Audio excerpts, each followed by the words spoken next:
வணக்கம். முருகர் மாநாடு மதுரையில் எதிர்பார்த்த அளவுக்கு கும்பல் இருந்துச்சு, பெருசாக கும்பல் இருந்துச்சு. இதே பார்த்திங்கன்னா எதிர்கட்சிகளெல்லாம் வயிற்றில் புளியை கரைச்சிருச்சு. காசு கூப்பிட்டாலும் வரமாட்டேங்கிறாங்க. இவ்வளோ கும்பல் வரமாட்டேங்குது. வர்ற கும்பலும் ஒரு ஒழுங்கு கட்டுப்பாடு இதெல்லாம் இருக்கிற மாதிரியே தெரியல. அங்கங்கே தண்ணி அடிக்கிறது, சீட்டு விளையாடுறது இப்படிங்கிற மாதிரி தான் இருக்கும் எந்த கட்சி அரசியல் மாநாடாக இருந்தாலும். இது ஒரு ஆன்மீக மாநாடு, பக்தி மாநாடு. அப்படிங்கும்போது இவ்வளோ பெரிய கும்பலை எதிர்பார்த்ததுக்கு மேலே மிகப்பெரிய அளவில் ஒரு பிரம்மாண்டமான ஒரு கும்பல் தான். அதுலேயும் குறிப்பாக பார்த்திங்கன்னா இந்து முன்னணி நடத்துகிறாங்க அப்படின்னாலும் பின்னணியில் பாஜக இருக்குது அப்படின்னு சொல்லி எதிர்கட்சிகள்லாம் புலம்ப ஆரம்பிச்சிட்டாங்க. நேற்றுல இந்த மாநாடு கும்பலை பார்த்தோன்னே பேச ஆரம்பிச்சிட்டாங்க. உண்மை தான், பாஜக தான் இருக்குது, பாஜகவில் இருக்கவங்க எல்லாருமே கலந்துக்கிட்டாங்க. அதுலேயும் குறிப்பாக பார்த்திங்கன்னா அண்ணாமலை பேசுனது தான். அண்ணாமலை பேசும்போதும் சரி, அண்ணாமலை பேசுகிறதுக்கு முன்னாடி இனிமேல் நீங்கள் எதிர்பார்த்த அண்ணாமலை பேசுவார் அப்படின்னு சொல்லும்போது எப்படியெல்லாம் இந்த ஆரவாரம், கைத்தட்டல், அது பழைய மாதிரி பார்த்திங்கன்னா அமித்ஷா சொன்ன பிறகு கூட இந்த துண்டு எடுத்து சுற்றுறது, இந்த விஷயங்கள் எல்லாமே நேற்று நடந்துச்சு. இதெல்லாம் அண்ணாமலையோட ஆட்கள், அண்ணாமலை காசு கொடுத்து கூப்பிட்டு வந்த கும்பல் அப்படிங்கிற மாதிரி சொல்ல முடியாது. ஏன்னா இதெல்லாம் அண்ணாமலைக்கு தனிப்பட்ட முறையில் அண்ணாமலையோட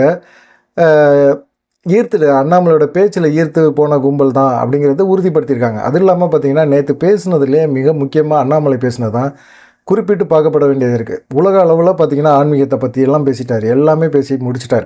அண்ணாமலையோட ரசிகராக இருக்கிறதுக்கும் கும்பல் இவ்வளோ வர்றதுக்குமே மிக முக்கியமான காரணம் அவருடைய பேச்சு, தெளிவான பேச்சு, சொல்ல வேண்டிய விஷயத்த மக்களுக்கு ரொம்ப சுலபமாக புரிகிற மாதிரி பேசக்கூடிய அந்த பேச்சு தான் அண்ணாமலை எல்லாத்துக்கும் ஈர்த்திருக்கு. அண்ணாமலை தமிழ்நாட்டு அரசியலிருந்து அசைக்க முடியாத ஒரு நபர் அப்படின்னு சொல்லி திரும்பவும் நிரூபணமாயிருக்கு அப்படிங்கிறத எல்லாருமே ஏற்றுக்குவாங்க. ஏன்னா அண்ணாமலைக்கு அந்த அளவுக்கு ஆதரவு இருந்துச்சு.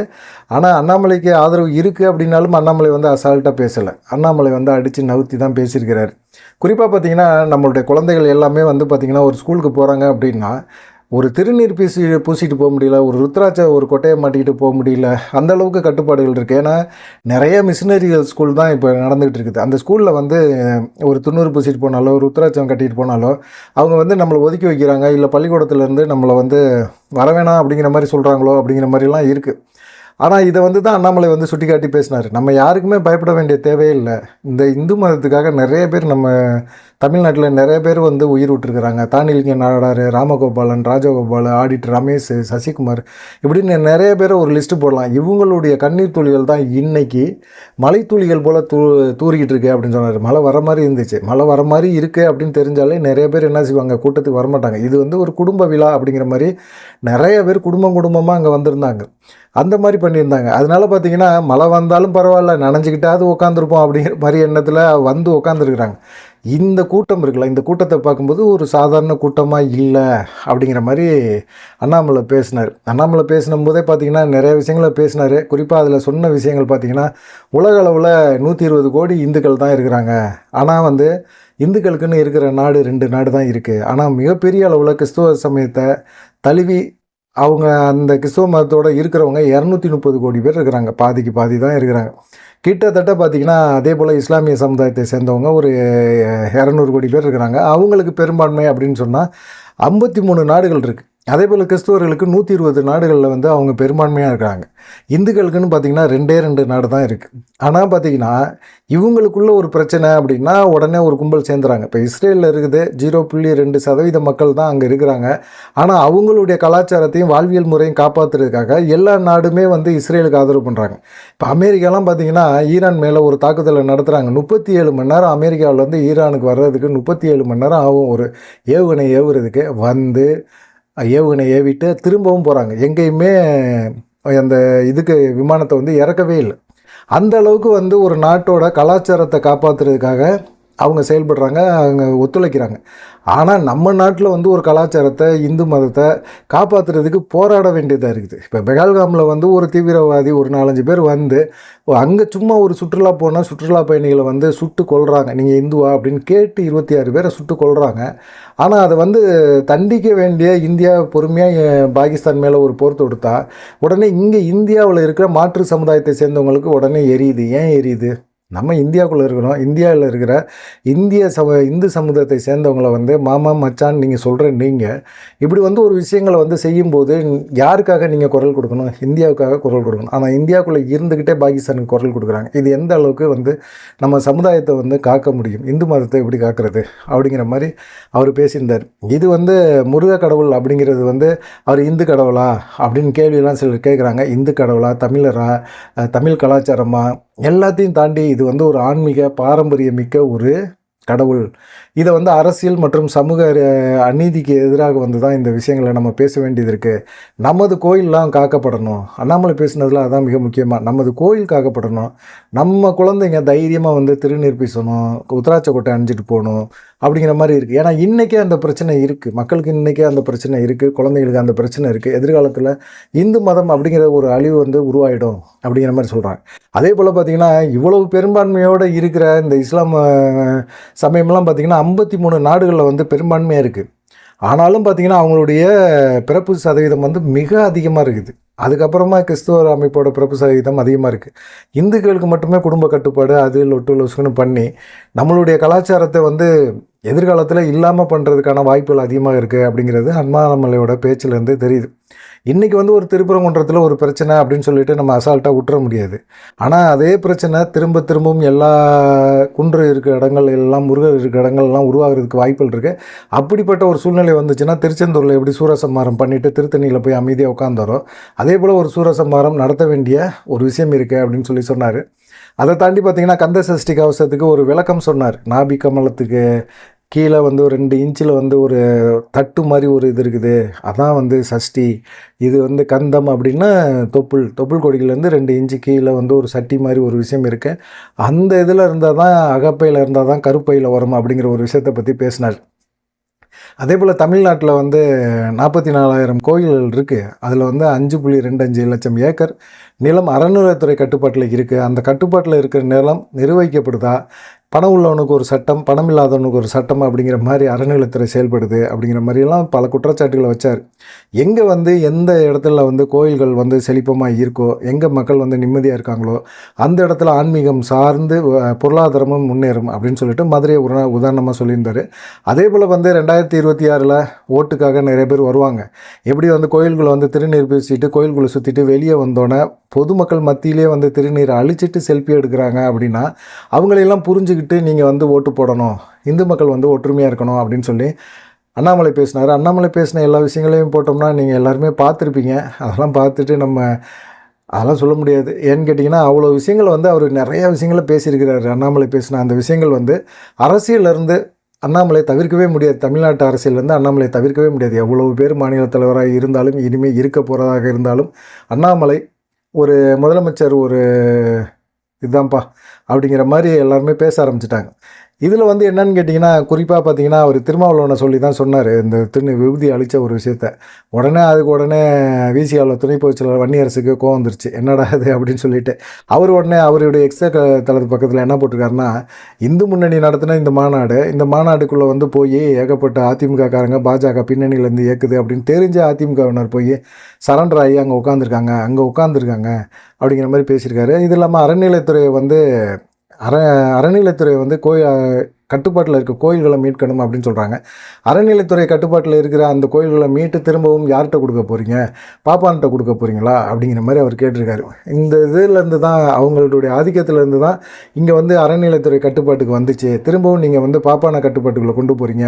அப்படி கொண்டு போனால் வந்து திரும்பவும் கோயிலுக்குள்ளே வந்து யாருமே வந்து ஒரு சராசரியான ஒரு பட்டியலின மக்களோ ஒரு பிற்படுத்தப்பட்ட மக்களோ போக முடியாது, சூழ்நிலை திரும்பவும் உருவாகும் அப்படிங்கிற மாதிரி அவர் வந்து அவருடைய எக்ஸல பக்கத்தில் வந்து அவர் தனியாக ஒரு புலம்பியிருக்கார். அது நல்லா தெளிவாக தெரியுது. முருகர் மாநாடு வந்து இவங்களுக்கெல்லாம் பிரச்சனை ஏற்படுத்தி கொடுத்துருக்கு. இவங்க வந்து இன்னுமே சிறுபான்மையினருக்கு மட்டுமே வாழ்த்து, அவங்களுடைய பண்டிகைக்கு மட்டும் வாழ்த்து சொல்லிக்கிட்டு இருக்க முடியாது. அதே போல் இந்து கடவுள்களை பார்த்துட்டு தேர்தல் முடிஞ்ச பிறகு இந்து கடவுள் விமர்சனம் பண்ணுறது, இந்த விஷயங்கள் எல்லாமே இனிமேல் பண்ணாங்க அப்படின்னா மிகப்பெரிய அளவில் அந்த கட்சிக்கு அடி விழுகும் அப்படிங்கிறது இந்த மாநாடு மூலமாக தெரிஞ்சிருக்கு.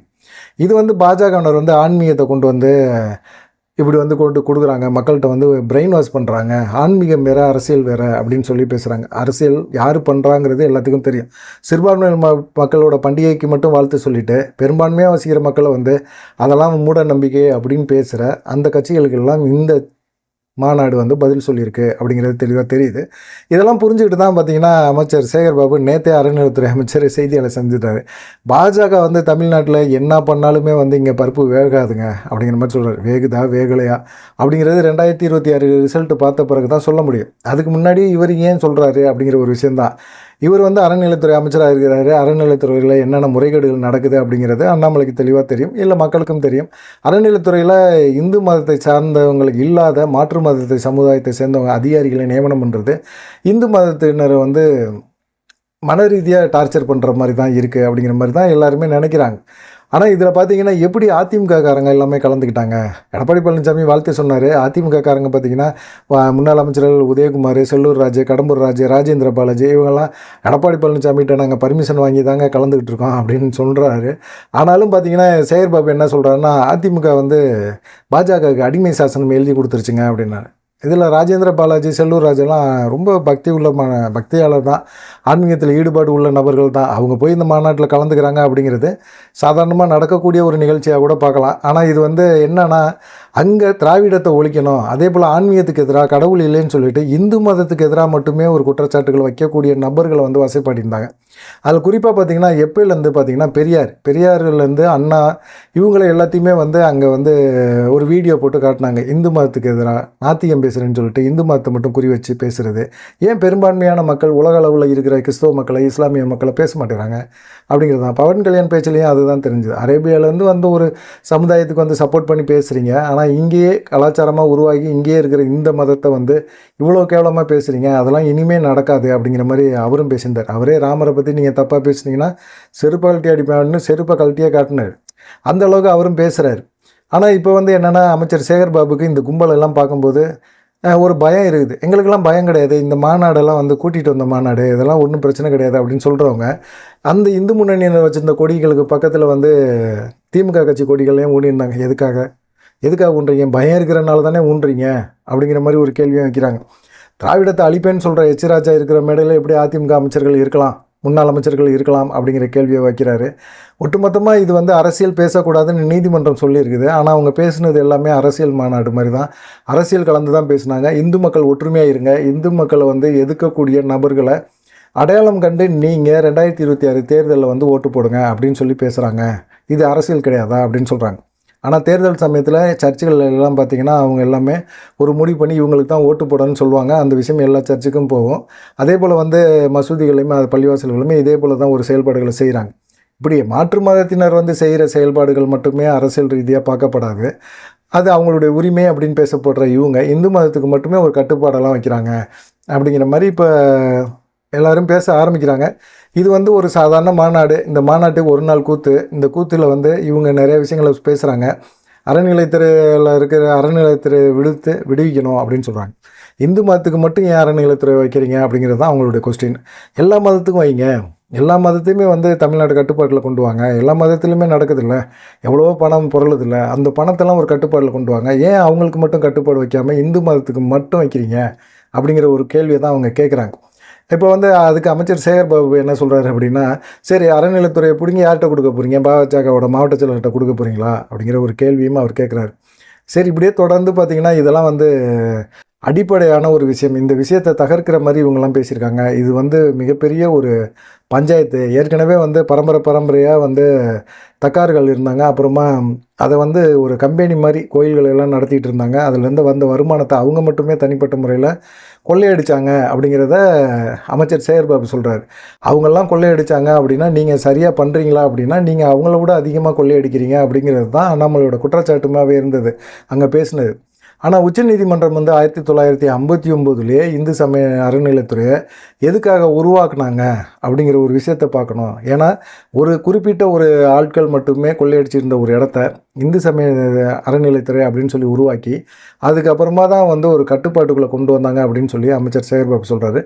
இப்போ வந்து நேற்று அவங்க பேசுனதில் முருகர் மாநாட்டில் பேசின ஒரு விஷயங்களில் குறிப்பாக கவனிக்கப்பட வேண்டியது என்னென்னா, இந்து மதத்துக்கு மட்டும் நீங்கள் கொடுக்காதீங்க, எல்லா மதத்துக்குமே ஒரு கட்டுப்பாடை கொண்டு வாங்க. எல்லா மதத்துலேயும் இங்கே பணம் பொருளுதில்ல, அவங்கவுங்க இதுலேயும் பணம் வருதில்ல, அதெல்லாம் வெளிநாட்டிலேருந்து பணம் வருதில்ல, அதெல்லாம் வந்து ஒரு கட்டுப்பாட்டுகள் கொண்டு வைங்க. அவங்கள மட்டும் ஏன் தனியாக ஃப்ரீயாக விட்றீங்க, அவங்க மதத்தை வளர்க்குறதுக்கு மட்டும் ஏன் ஃப்ரீயாக விட்றீங்க, மதமாற்றம் நிகழ்ச்சி நடக்குதில்ல, அதெல்லாம் தடுங்க அப்படிங்கிற மாதிரி தான் நேற்று பேசியிருந்தாங்க. பார்க்கலாம் என்ன நடக்குமா அப்படின்னு சொல்லிட்டு. எல்லாத்துக்கும் கடுப்பு என்னென்னா, பவன் கல்யாண் ஏன் வந்தார் அப்படின்னு சொல்லி, அவரும் இந்து தானே, அப்புறம் இந்து மதத்துக்கு ஒரு பிரச்சனை அப்படின்னா இந்து மதத்து சம்மந்தமாக பேசணும் அப்படின்னோம்னா அவரும் பேசுகிறாருல, சனாதனத்துக்கு எதிராக குரல் இந்தியா முழுவதும் கொடுக்குறாருல அவரும். அப்படி ஒரு எதிராக கொடுக்குறவங்களுக்கு பதிலடி கொடுத்துக்கிட்டு இருக்கிறாரு பவன் கல்யாண்.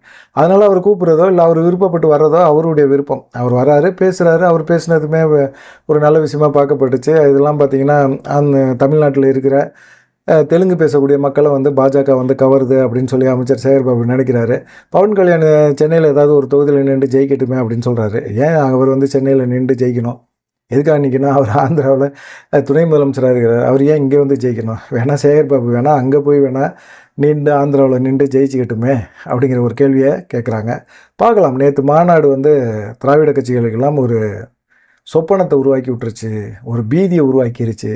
இனிமேல் நிம்மதியாக தூங்குவாங்களா அப்படிங்கிறது தெரியல அப்படிங்கிற மாதிரி பேச ஆரம்பிக்கிறாங்க. பார்க்கலாம் என்ன நடக்குமா அப்படின்னு சொல்லிட்டு. இந்த முருகர் மாநாடை பற்றி நீங்கள் என்ன நினைக்கிறீங்க அப்படிங்கிற ஒரு விஷயத்தையும் மறக்காமல் கமெண்ட் பண்ணிட்டு போங்க. நன்றி, வணக்கம்.